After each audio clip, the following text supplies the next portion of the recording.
Dans le monde du jeu vidéo Silksong, la chasseresse Hornet utilise des fragments de carapace pour reconstruire des armes quand elle s'assoit à un banc.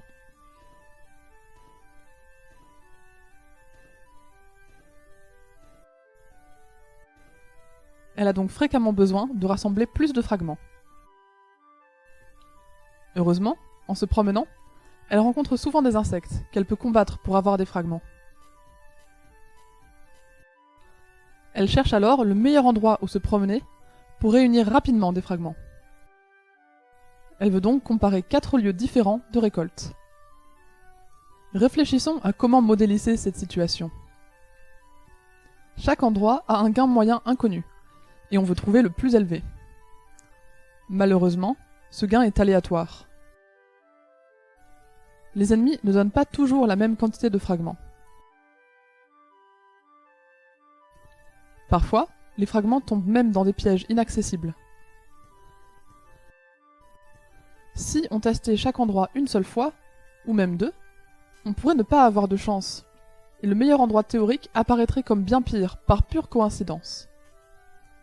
Pour minimiser cet effet aléatoire, on peut essayer chaque lieu beaucoup de fois. Beaucoup, beaucoup, beaucoup. Comme ça, le gain moyen qu'on observera sera très proche du gain moyen théorique. Mais ce sera très long et fatigant.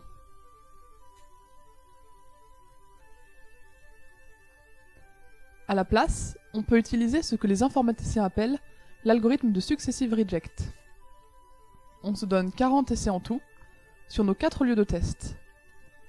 On divise notre budget de 40 en 3 phases. Dans la première, on teste chaque lieu un certain nombre de fois. On prend le pire lieu, et on l'oublie. Dans la deuxième phase, on teste les 3 lieux qui restent, et on élimine le pire. Dans la troisième phase, on teste les 2 lieux qui restent, et on ne garde que le meilleur. Il faut trouver un équilibre. Pas assez de tests, et notre résultat risque d'être corrompu par l'aléatoire. Trop de tests, et on s'est fatigué. Des informaticiens ont trouvé le point d'équilibre, et informent Hornet que le nombre de tests dans chaque phase doit respecter cette formule.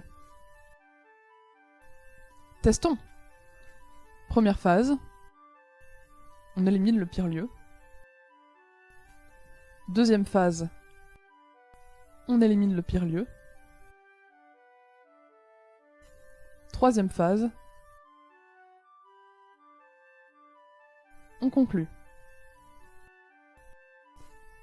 Quand on veut identifier la meilleure option parmi plusieurs possibilités, avec un côté aléatoire, on fait ce qui s'appelle de l'identification de meilleurs bras en bandit multibras.